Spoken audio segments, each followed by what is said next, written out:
Ya. Man syahidal janazah hatta yusalli alaihi falahu qirat. Barang siapa yang menyaksikan jenazah kemudian dia salat, falahu qirat, maka dia mendapatkan pahala 1 qirat.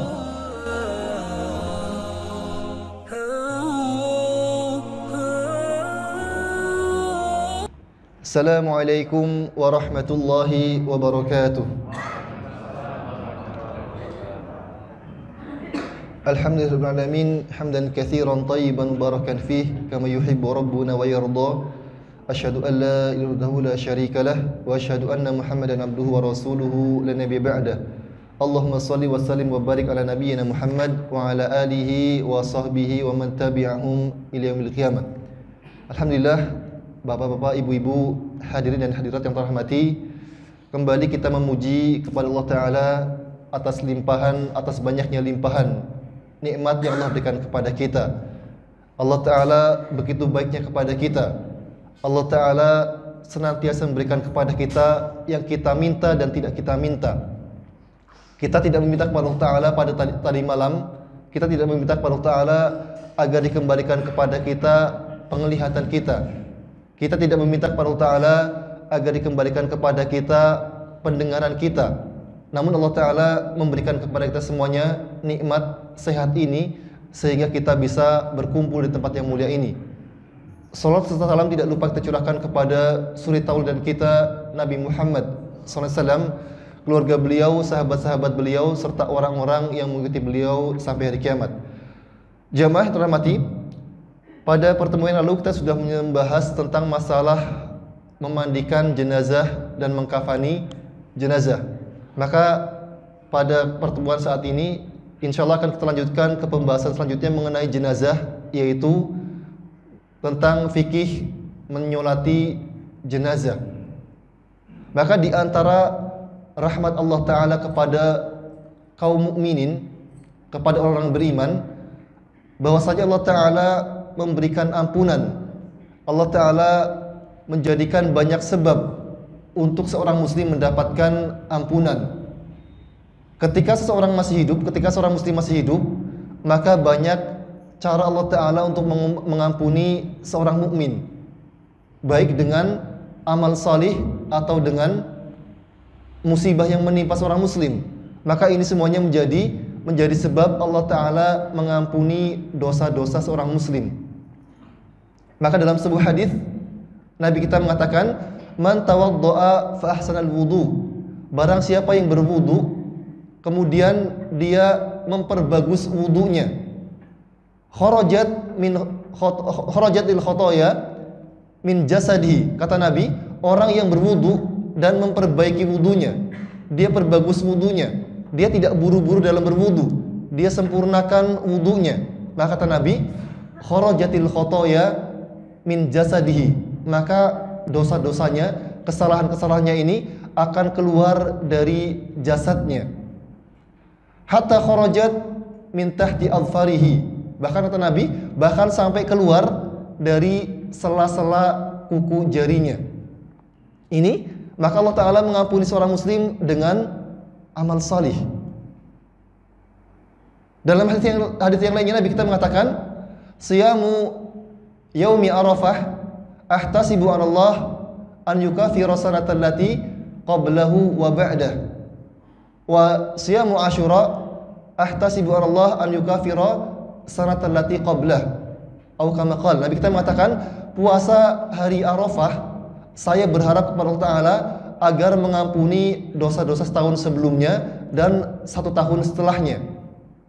Dan puasa hari Asyura, kata Nabi, saya berharap kepada Allah Ta'ala ini bisa mengampuni dosa-dosa seorang mukmin 1 tahun sebelumnya. Maka Allah Ta'ala menjadikan amal soleh yang kita kerjakan ini menjadi sebab kita mendapatkan ampunan dari Allah Ta'ala. Dan Allah Ta'ala juga menimpakan, karena begitu banyaknya dosa yang kita kerjakan. Kalau seandainya istighfar kita, amal ibadah kita, Allah Ta'ala hanya menjadikan ampunan hanya dari istighfarnya kita, dari amal solehnya kita, maka sangat sedikit sekali amal ibadah yang kita kerjakan, sangat sedikit sekali istighfar yang kita lakukan, maka Allah Ta'ala kemudian juga memberikan ampunan kita melalui musibah yang menimpa kita. Nabi kita mengatakan, ma asaba muslimin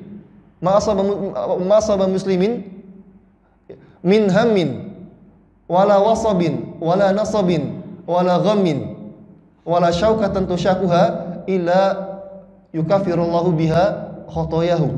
Nabi kita mengatakan, tidaklah seorang muslim ditimpa dengan nasab, dengan rasa letih, wala wasabin, dan juga rasa lelah, wala huznin, dan tidak pula dengan rasa sedih, wala ghammin, dan tidak pula dengan rasa gundah gulana, wala syaukatan, dan tidak pula ditimpa dengan sebuah duri yang mengenainya.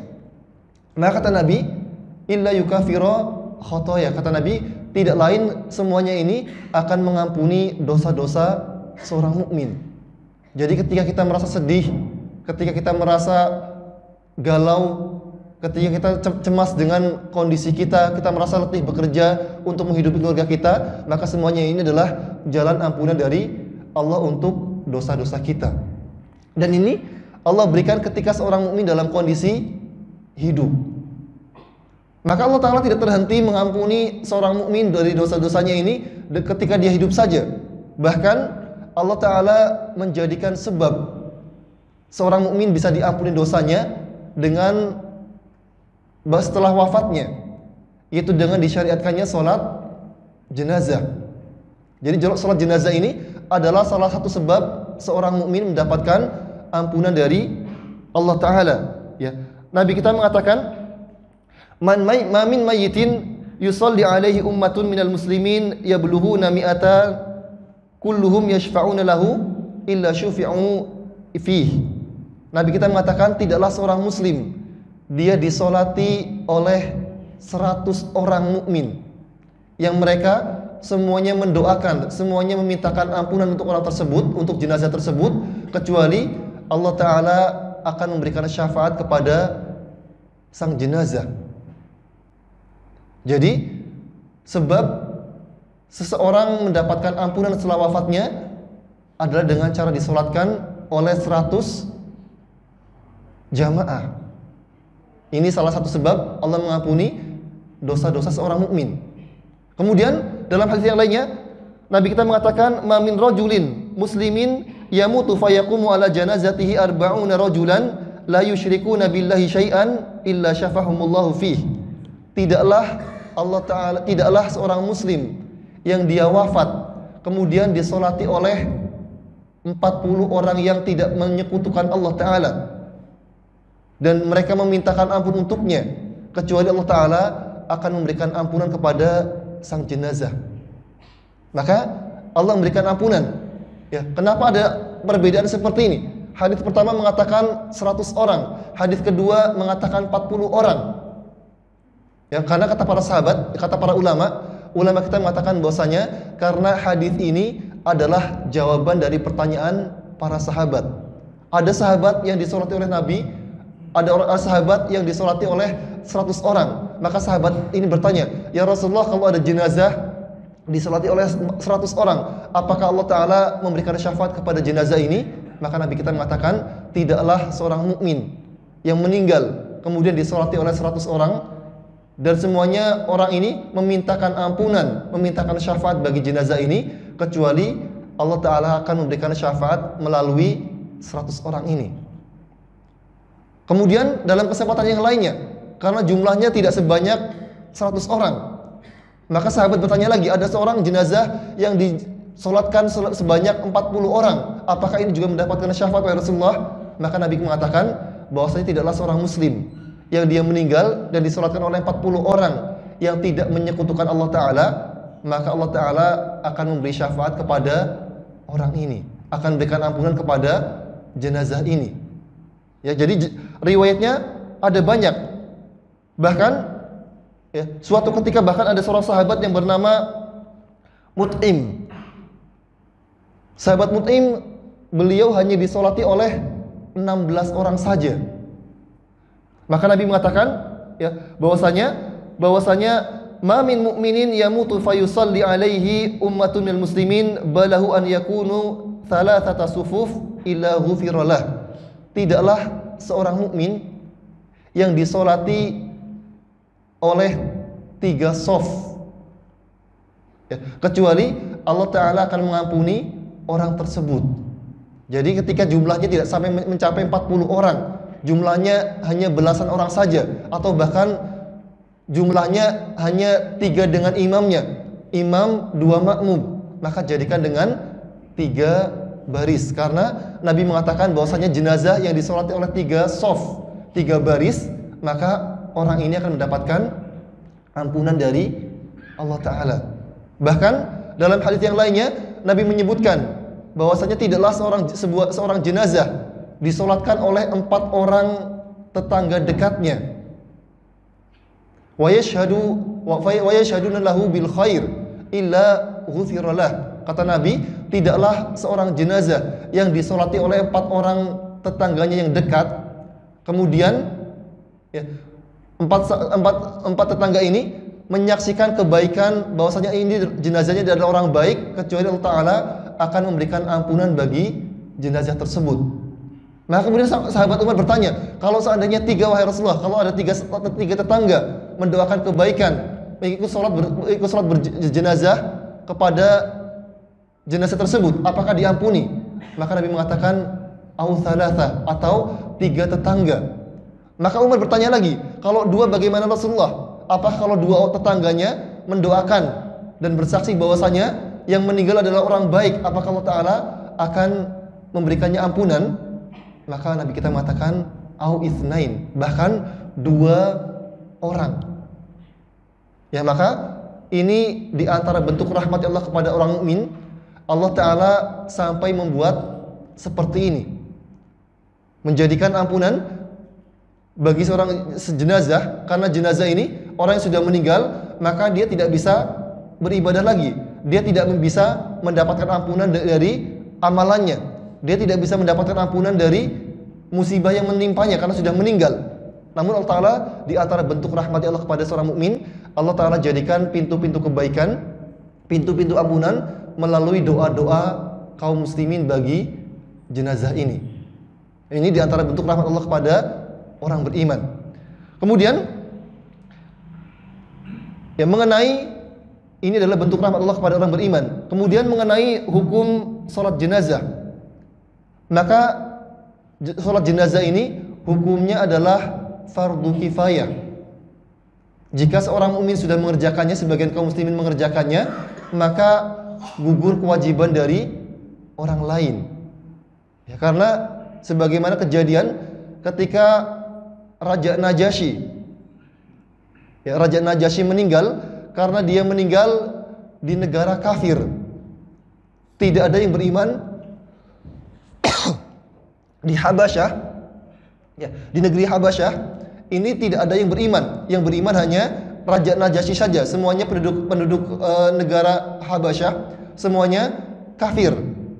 Maka ketika meninggal pada tahun ke-9 Hijriah, maka Nabi SAW beliau mensolatkan Raja Najasyi dengan solat gaib. Jadi ketika ada orang beriman meninggal, kemudian tidak ada satu penduduk pun, tidak ada kaum muslimin yang menyolatinya, maka dalam hal ini seluruh kaum muslimin berdosa.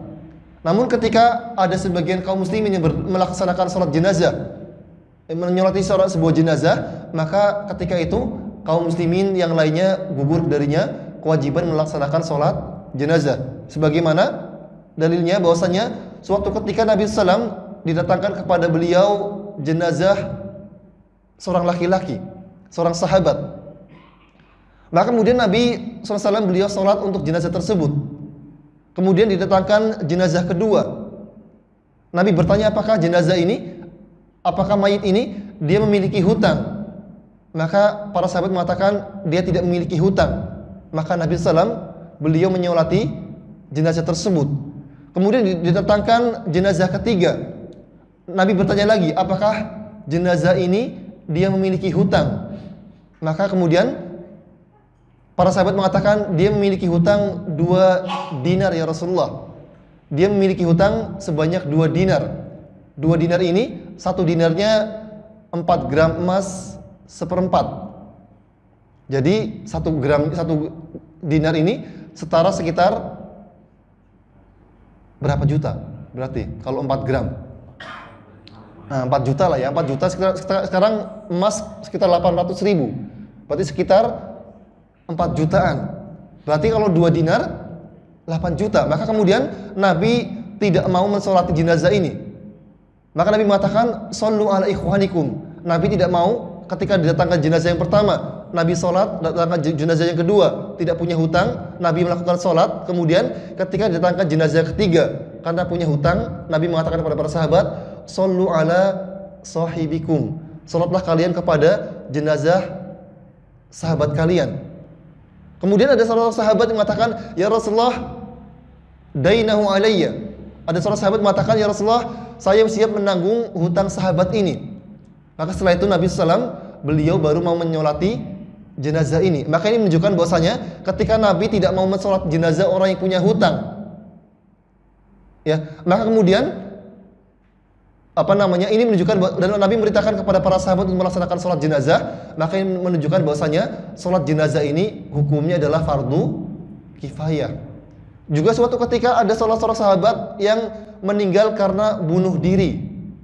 Maka Nabi SAW, beliau tidak mau menyolati jenazah orang yang bunuh diri. Dan Nabi memberitakan kepada para sahabat untuk sholat jenazah. Namun Nabi tidak mau sholat jenazah. Maka ini menunjukkan bahwasanya sholat jenazah ini hukumnya adalah fardu kifayah. Jadi untuk orang yang para ulama kemudian mengatakan bahwasanya dari hadis ini, para ulama mengatakan bahwasanya al-Imam al-A'zam, pemimpin terbesar kaum muslimin, ini tidak boleh menyolati jenazah orang yang mati bunuh diri. Adapun karena dia masih muslim, meskipun orang yang bunuh diri ini adalah melakukan sebuah dosa besar, tapi karena dosa besar ini tidak sampai mengeluarkan seorang dari agama Islam, maka orang yang bunuh diri ini tetap disolati. Jadi tidak disolati, harus tetap disolati. Namun bagi pemimpin terbesar kaum muslimin tidak boleh menyolati orang yang bunuh diri. Karena kalau seandainya pemimpin terbesar, apakah dia seorang khalifah atau pemimpin terbesar, seorang kepala negara, mendapati di antara jajaran pejabatnya ada yang meninggal dunia karena bunuh diri, maka sang pemimpin negara ini tidak boleh menyolati jenazah orang yang bunuh diri. Begitu juga tidak boleh menyolati orang yang terlilit hutang, kecuali sampai ada orang yang siap menanggung hutang jenazah tadi. Sebagaimana tadi Nabi SAW, beliau tidak mau sholat kepada jenazah yang memiliki hutang. Makanya kita perlu berhati-hati tentang masalah hutang. Ayat terpanjang dalam Al-Quran ini berhubungan dengan hutang.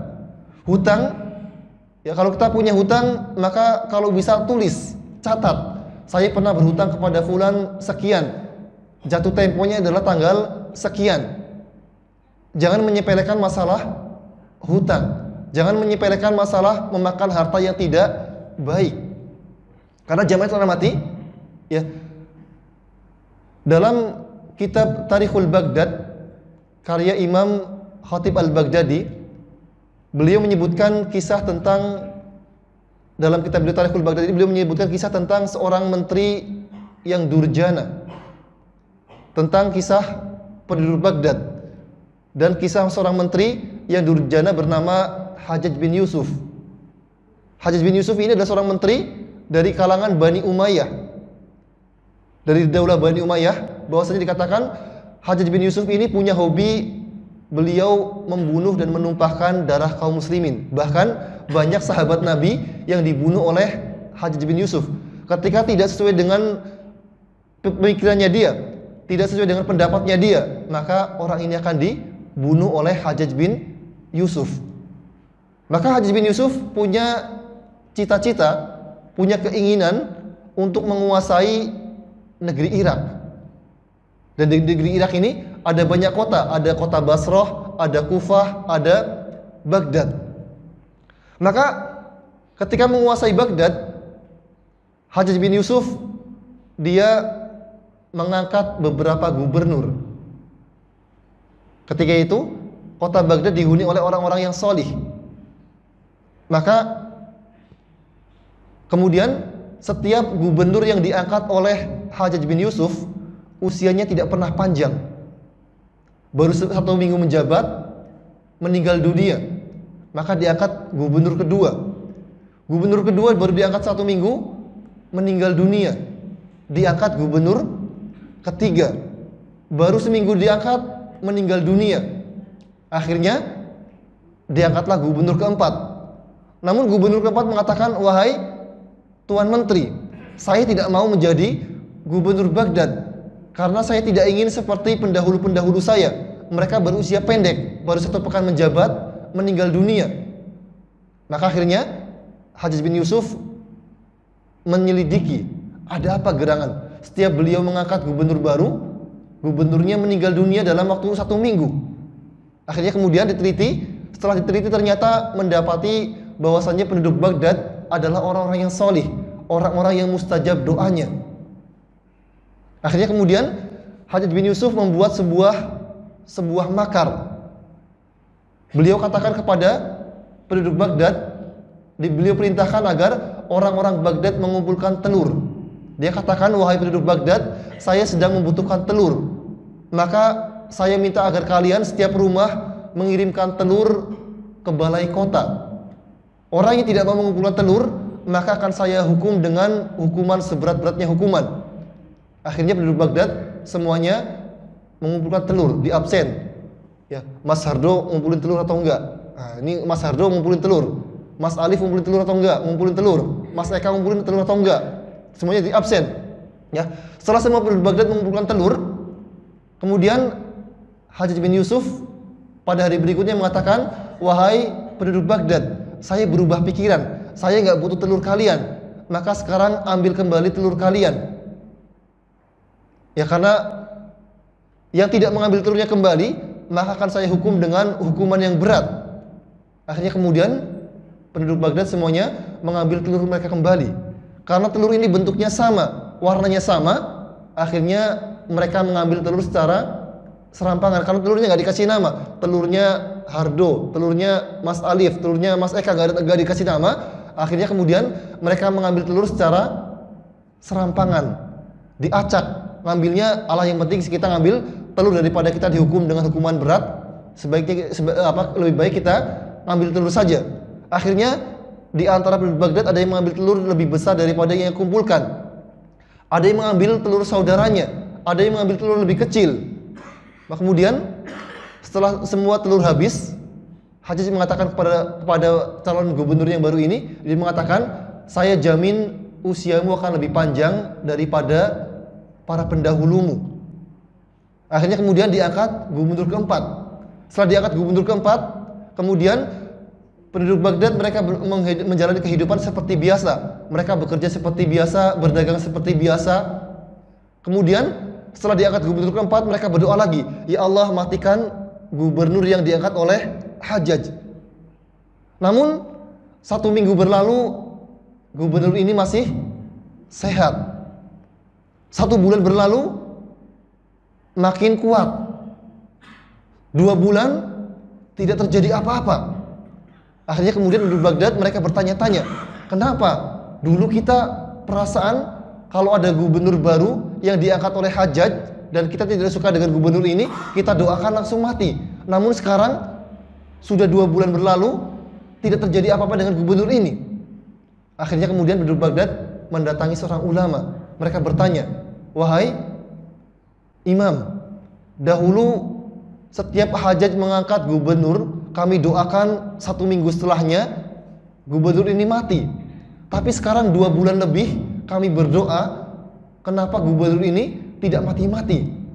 Maka kemudian sang ulama ini bertanya, apa yang kalian kerjakan? Maka penduduk Baghdad mengatakan, kami hidup seperti biasa, nggak ada yang aneh dalam hidup kami.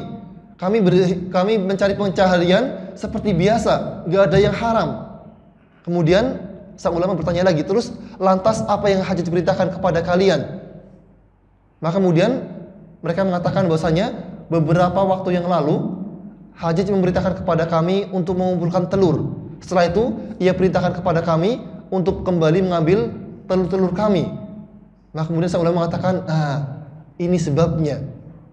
Ya, ini sebabnya doa-doa kalian tidak lagi diijabah oleh Allah Ta'ala karena kalian memakan makanan yang haram. Kalian memasukkan ke dalam perut kalian makanan yang haram, makanan yang syubhat, yang tidak jelas. Maka Allah Ta'ala tidak mengijabah doa-doa kalian. Ya, coba bayangkan, hanya satu butir telur yang harganya 2.000 atau 2.500 ternyata menjadikan doa-doa penduduk Baghdad yang awalnya diijabahi oleh Allah Ta'ala, dikabulkan oleh Allah Ta'ala, kemudian Allah tidak mengabulkan doa-doa mereka. Maka untuk perkara hutang, ya, orang yang berhutang kemudian dia tidak membayarkannya, maka ini sama seperti memakan makanan yang haram. Maka untuk masalah hutang ini Allah sampai menjadikan ayat yang terpanjang dalam Al-Quran sampai 1 halaman ini berhubungan dengan hutang. Maka ketika berhutang sebaiknya kita catat kapan kita membayarnya, berapa yang kita hutangkan. Jadi masalah memakan makanan yang haram ini bukan perkara ringan. Ya, maka sampai Nabi SAW beliau tidak mau menyolati jenazah orang yang memakan makanan yang haram atau orang yang berhutang. Kemudian ya, bahwasanya sholat mengurus jenazah ini berat.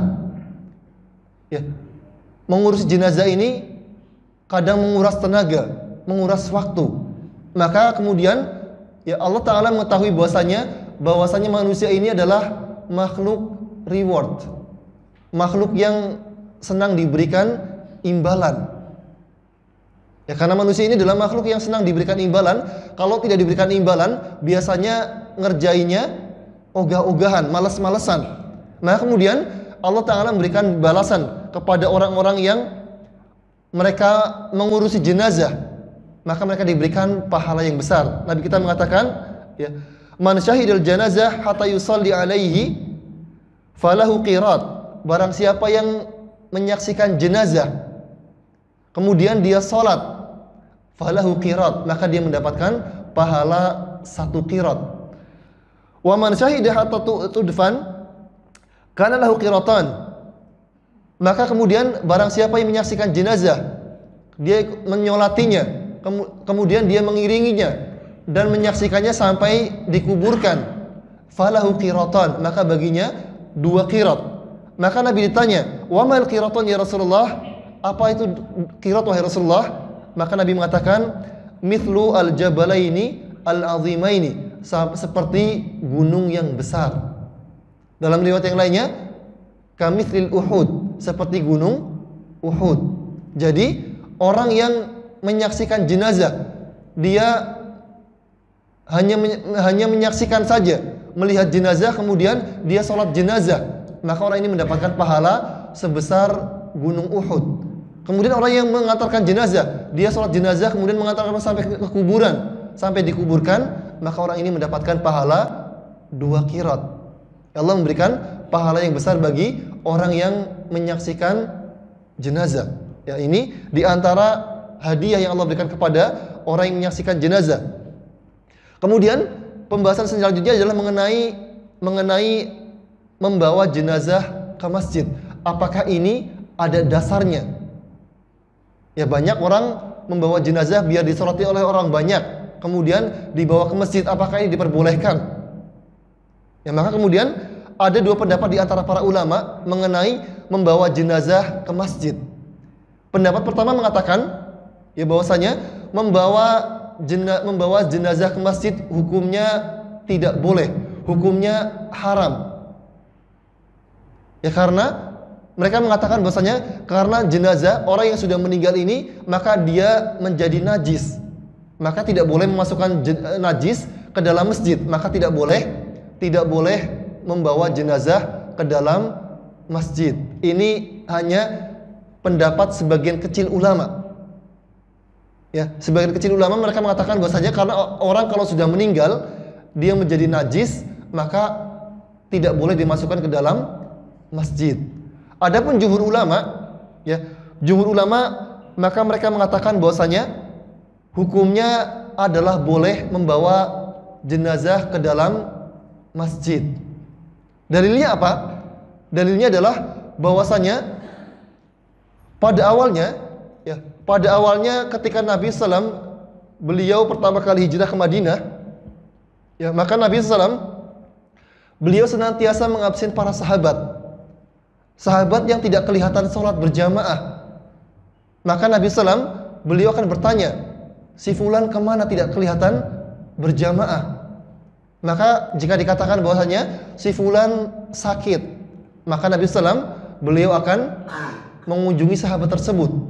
Kalau dikatakan si fulan sedang sakaratul maut ya Rasulullah, maka Nabi SAW beliau akan mendatangi rumah laki-laki tersebut, sahabat tersebut, dan mentalkin sahabat tersebut.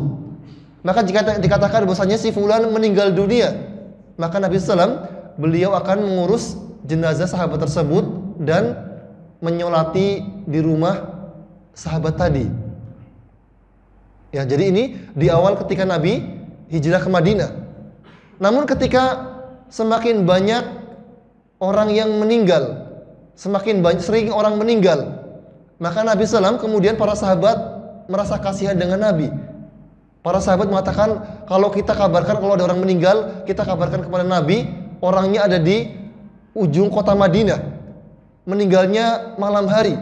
Kalau kita kabarkan kepada Nabi, maka ini akan memberatkan Nabi Muhammad.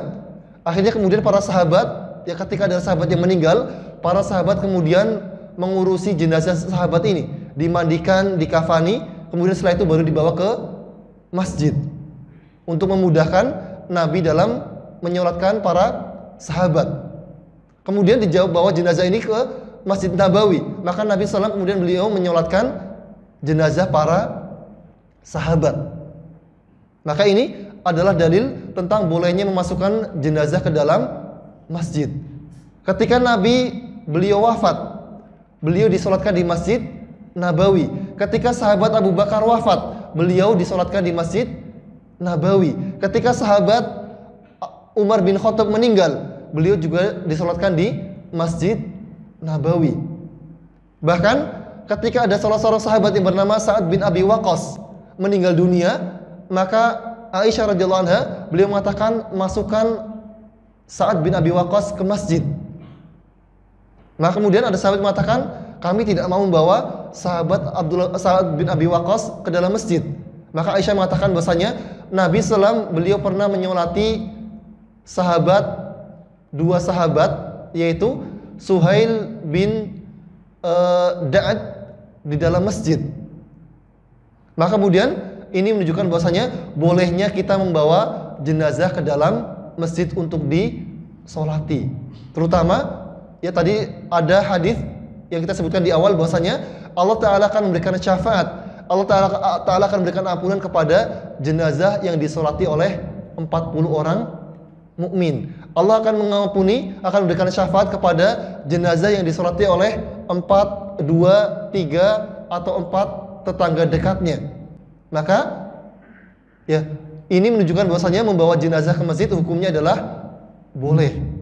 Jadi kalau tujuannya adalah untuk memperbanyak orang yang menyolati, maka ini hukumnya adalah diperbolehkan, karena semakin banyak orang yang mendoakan, semakin banyak ampunan yang diampuni oleh Allah Ta'ala. Kemudian ya, mengenai tata cara sholat jenazah, bagaimana kita sholat jenazah. Maka pada awal syariat sholat jenazah, ya, sholat jenazah ini dilakukan dengan 4 takbir, 5 takbir, 6 takbir, 7 takbir, 9 takbir. Jadi sholat jenazah ini bukan ketika di awal syariat sholat jenazah ini Nabi SAW beliau sholat dengan bukan hanya dengan 4 takbir saja, tapi Nabi pernah sholat jenazah dengan 5 kali takbir, 6 kali takbir, 7 kali takbir, dan 9 kali takbir. Ya, sebagaimana sahabat Ali. Suatu ketika sahabat Ali radhiyallahu anhu, beliau pernah mensolati sahabat bernama Sahal bin Hanif. Maka beliau sholat jenazah dengan 6 kali takbir. Maka beliau ditanya, kenapa anda berbuat demikian wahai sahabat Ali? Kenapa anda sholat jenazah sampai 6 takbir? Karena saya tahunya Nabi SAW beliau sholat dengan 4 kali takbir, tapi anda sekarang sholat dengan 6 kali takbir. Maka Ali mengatakan bahasanya, fa inna nabi yukabbiruha. Nabi pernah bertakbir menyolati seorang jenazah dengan 6 kali takbir. Dan sahabat Ali juga mengatakan wahwa badri, dan dia adalah sahabat yang ikut berperang dalam perang Badar. Maka saya sholati jenazah ini sahabat Sahal bin Hanif dengan 6 kali takbir. Maka di awal syariat sholat jenazah ini Nabi SAW beliau sholat dengan 6 kali takbir. Juga sahabat Zaid bin Waqqas, beliau sholat jenazah dengan 4 kali takbir. Dalam kesempatan yang lainnya beliau sholat dengan 5 kali takbir. Maka beliau ditanya, kenapa anda sholat 4 kali takbir, kemudian dalam kesempatan yang lainnya anda sholat 5 kali takbir? Maka sahabat Zaid bin Waqqas mengatakan, karena Nabi SAW yukabbiruha, bahwasanya Nabi mencontohkan kepada kami dengan 5 kali takbir dan 4 kali takbir. Ini jadi di awal syariat sholat jenazah ini Nabi SAW beliau sholat 4 kali takbir, 5 kali takbir, 6, 7, 9 takbir, tergantung siapa yang meninggal. Semakin dekat dengan Nabi SAW beliau mencolatinya semakin banyak takbirnya, semakin banyak doa yang didoakan oleh Nabi. Ini. Nah kemudian, namun pada tahun ke-9 Hijriah, ketika Raja Najasyi meninggal, Nabi SAW beliau hanya sholat dengan 4 kali takbir saja. Nah setelah itu Nabi juga tetap ketika ada sahabat yang meninggal, Nabi senantiasa sholat dengan 4 kali takbir. Nah kemudian sahabat Umar bin Khattab, beliau membuat sebuah ketetapan bahwasanya untuk sholat jenazah hanya dilakukan dengan 4 kali takbir saja. Dan ketika sahabat Umar bin Khattab, beliau menetapkan seperti ini hanya dengan 4 kali takbir, kemudian tidak ada sahabat yang menyelisih beliau, tidak ada sahabat yang mengingkari beliau, maka kemudian ini menjadi ijma para sahabat. Maka kemudian kita hanya diperbolehkan dengan sholat dengan 4 kali takbir saja, tidak boleh lebih dari 4 takbir. Siapapun yang meninggal, maka ini hanya dilakukan dengan 4 kali takbir saja, karena ini sudah menjadi ijma para sahabat.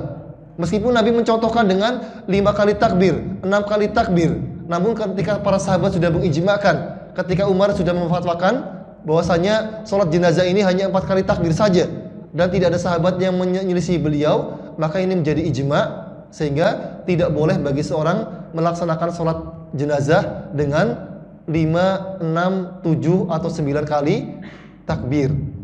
Jadi sholat jenazah ini hanya dikerjakan dengan 4 kali takbir saja. Lantas apa yang dibaca ketika 4 takbir ini? Maka yang dibaca adalah pada takbir pertama, pada takbir pertama yang dilakukan adalah kita tentang tata cara sholat jenazah ini. Jika jenazahnya adalah jenazah laki-laki, di mana berdirinya? Maka untuk jenazah laki-laki ini boleh di 2 tempat. Yang pertama di sisi kepala jenazah. Ini yang pertama. Jadi yang ada riwayat dari Nabi mengenai tata cara jenazah, jika jenazahnya adalah laki-laki, maka diperbolehkan untuk jenazah laki-laki ini di samping kepala jenazah laki-laki atau di samping dada. Jadi untuk laki-laki ada dua pilihan, di samping kepalanya atau di samping dada jenazah laki-laki. Adapun jika jenazah perempuan, maka sholatnya posisi imam adalah di tengah-tengah jasad perempuan, maksudnya di samping pusar. Ini untuk jenazah perempuan. Nah kemudian ya, sholat jenazah ini dilakukan dengan 4 takbir. Takbir yang pertama apa yang dibaca? Maka takbir yang pertama yang dibaca adalah membaca Al-Fatihah.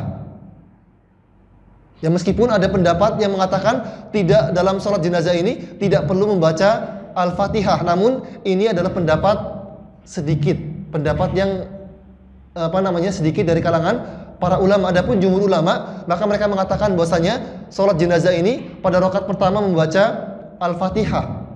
Karena ada sebagian ulama yang mengatakan bahwasanya tidak perlu membaca Al-Fatihah dalam sholat jenazah, karena sholat jenazah ini isinya adalah doa. Maka Al-Fatihah ini bukan doa, kata sebagian para ulama, maka tidak perlu membaca Al-Fatihah. Namun jumhur ulama mereka mengatakan bahwasanya sholat jenazah ini pada rakaat pertama adalah dibacakan Al-Fatihah, sebagaimana hadis dari sahabat Jabir. Beliau mengatakan, karena Rasulullah SAW yukabbiru ala janaizina arba'an. Nabi SAW beliau sholat jenazah dengan 4 kali takbir. Wa yaqra'u bi Fatihatil kitab fi takbiratil ula, dan beliau membaca surat Al-Fatihah pada takbir yang pertama. Maka ini menunjukkan bahwasanya salat jenazah dimulai pada rakaat pada takbir pertama dimulai dengan membaca Al-Fatihah. Kemudian takbir kedua, apa yang dibaca? Takbir yang kedua yang dibaca pada salat jenazah adalah membaca sholawat kepada Nabi. Yang membaca Allahumma sholli ala Muhammad wa ala ali Muhammad kama sholaita ala Ibrahim wa ala ali Ibrahim fil alamin innaka Hamidum Majid wa barik ala Muhammad wa ala ali Muhammad kama barakta ala Ibrahim wa ala ali Ibrahim fil alamin innaka Hamidum Majid. Ini yang dibaca pada takbir kedua. Kemudian yang dibaca pada takbir ketiga apa? Doa untuk jenazah. Ya, doanya apa? Doanya kita memohonkan ampunan bagi jenazah. Kalau kita nggak hafal yang panjang, kita baca Allahumma firlahu, Allahumma firlahu, Allahumma firlahu, ini sudah cukup. Kita mohonkan ampunan bagi jenazah tersebut.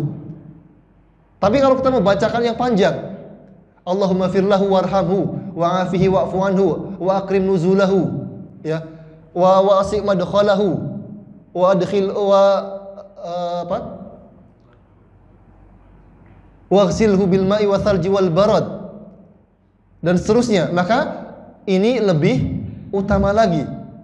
Ya, jadi kalau kita tidak hafal yang panjang, kita bacanya dengan membaca Allahumma firlahu, Allahumma firlahu, Allahumma firlahu, ini sudah mencukupi.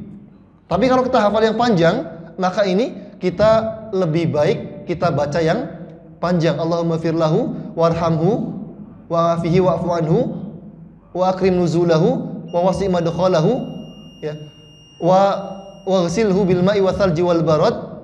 Kemudian wabdilhu ahlan khairan min ahlihi wa daran khairan min darihi wa zawjan min khairan min zawjihi, ya, wa adkhilhul jannah wa a'idhu minan adzabil qabri aw min adzabin nar. Maka ini lebih utama lagi.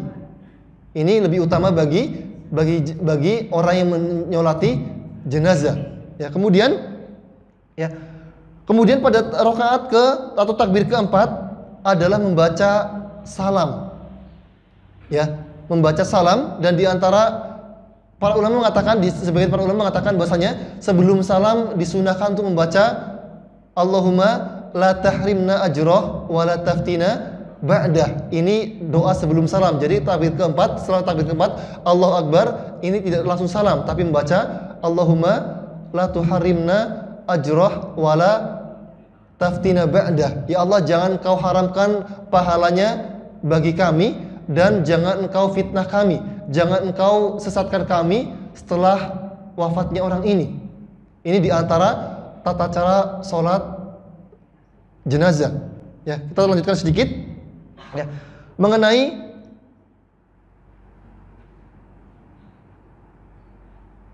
hukum sholat jenazah bagi wanita. Apakah seorang wanita diperbolehkan bagi wanita untuk sholat jenazah? Maka sebagian para ulama mengatakan bahwasanya wanita tidak perlu melaksanakan sholat jenazah. Wanita hanya cukup mendoakan bagi jenazah. Ini pendapat sebagian kecil para ulama. Para ulama mengatakan bahwa sebagian kecil para ulama mengatakan bahwasanya seorang wanita tidak perlu melaksanakan sholat jenazah. Ya, namun jumhur ulama mereka mengatakan bahwasanya seorang wanita tetap boleh melaksanakan sholat jenazah. Ya, diperbolehkan bagi wanita untuk melaksanakan sholat jenazah. Dalilnya apa? Dalilnya bahwasanya ketika Nabi SAW beliau wafat, ya, maka karena ketika itu belum ada yang ditunjuk menjadi pengganti Nabi. Karena ketika itu ketika Nabi hidup, beliau menjadi Al-Imam Al-A'zam. Nabi menjadi pemimpin terbesar kaum muslimin. Dan ketika Nabi wafat, beliau tidak menunjuk siapa pengganti beliau. Dan karena belum ada yang diangkat menjadi pengganti Nabi, maka para sahabat tidak berani menjadi imam sholat setelah Nabi. Tidak ada yang berani menjadi imam sholat jenazah bagi jenazahnya Nabi. Maka para sahabat dahulu mereka sholat, dikatakan dalam riwayat bahwasanya para sahabat sholat sendiri-sendiri, masuk ke dalam Masjid Nabawi, kemudian menyolat jenazah Nabi dengan jumlah 10 orang masuk, kemudian sholat sendiri-sendiri. Maka ya, yang masuk ini bukan hanya kalangan laki-laki saja, yang masuk juga kalangan para wanita, kalangan anak kecil. Mereka semuanya masuk kepada jenazah Nabi dan menyolat jenazah beliau. Maka ini menunjukkan bahwasanya boleh bagi seorang wanita untuk menyolati jenazah. Ya, jadi ketika jenazahnya dibawa ke masjid, setelah kaum laki-laki sholat di masjid menyolati jenazah, gantian yang perempuan masuk, maka ini diperbolehkan. Atau jika perempuan sekarang semuanya dalam masjid ini ada jenazah kemudian disolatkan, ya disolatkan kemudian yang depan laki-laki, yang belakang perempuan, maka ini juga diperbolehkan. Jadi hukumnya adalah boleh bagi seorang wanita untuk sholat jenazah. Kemudian mengenai sholat gaib dan seterusnya, insya Allah akan kita lanjutkan pada pertemuan yang akan datang, karena waktunya sudah waktu syuruk dan ini masih panjang. Insya Allah akan kita bahas pada pertemuan yang akan datang. Sebelum saya akhiri, mungkin ada pertanyaan dari jamaah semuanya mengenai sholat jenazah atau yang lainnya. Ya. Waalaikumsalam warahmatullahi wabarakatuh. Larangan untuk mensolati orang munafik. Nah, itu kan syariat sudah jelas. Nah, ini orang munafik yang level apa nih, Ustaz? Apakah yang jelas-jelas yang sifatnya menentang syariat atau level munafik level berapa, Ustaz? Baik, mengenai sholat jenazah bagi orang munafik, maka ketika di zaman Nabi ada seorang dedengkot munafik bernama Abdullah bin Ubay bin Salul. Ya, ini adalah dedengkotnya munafik. Maka ketika Abdullah bin Salul meninggal, Ubay bin Salul meninggal, maka Nabi SAW beliau tidak menyolati jenazah tersebut. Namun Nabi perintahkan kepada sebagian sahabat untuk tetap menyolati orang ini. Bahkan putra beliau, namanya Abdullah bin Ubay bin Salul, ya, beliau memintakan burdah Nabi. Beliau minta jubah Nabi untuk dijadikan kain kafan ayahandanya, karena berharap akan meringankan siksa beliau. Maka yang menjadi saksi di sini bahwasanya jika memang dia adalah seorang yang munafik, maka tetap boleh disolatkan, tapi tidak dilakukan oleh Al-Imam Al-A'zam. Jadi kaum muslimin tetap menyolatinya meskipun dia levelnya sangat tinggi sekali. Dia sering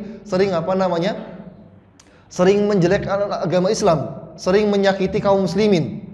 Maka tetap disolati, tapi yang menyolatinya adalah orang-orang yang tidak tahu bahwasanya dia adalah orang yang sejenis dengan mereka, yang satu golongan dengan mereka, agar tidak dikira bahwasanya kita tidak mau menyolati sesama kaum muslimin. Makanya ketika ada seorang sahabat ya ingin memenggal kepala Abdullah bin Ubay bin Salul, Nabi mengatakan biarkan dia.